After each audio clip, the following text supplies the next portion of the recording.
En dan is het volop winter. En dat winterwaar horen we deze week ook, maar matige, misschien wel strenge frost goed van de ijsongroei. Ja, laten we beginnen met joen en vannacht.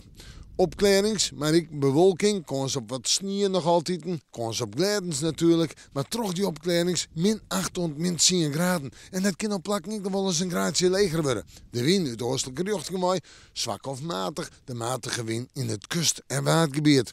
Morgen dag.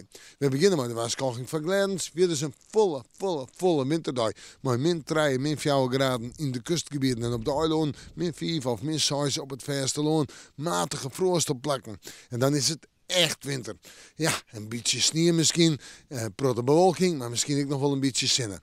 Dan de wind, nog altijd nu de oostelijke richting. Zie ik het misschien wat meer het noordoosten op. En de wind is matig of vrij krachtig in het kust- en waardgebied. En zwak of matig op het vasteland. In de nacht op een nij, matige frost. Ja, dat kan op een nij wel zo'n 8 of 9 graden frost worden. En dan zetten we terug naar het vooruitzicht. Donsje en vrij 2 winterdagen. Hoe daar de -4. Vooral op vrijzinnen. Op donsje nog wat sneeuw. En we hebben in de nacht -8 graden staan als gemiddelde temperatuur. Steun komt de tijwaard dichterbij. Hoe daar zou om het vriespunt heen in de nacht misschien nog even de -2 of de -3. Maar dan wordt de kans op ijzel groter. En snel luidt de temperatuur op 0, zet het nou likt. Maar dat kan ik nog wel eens een dag uitgesteld worden. We met hem aan, maar weer even in het winterwaarsje.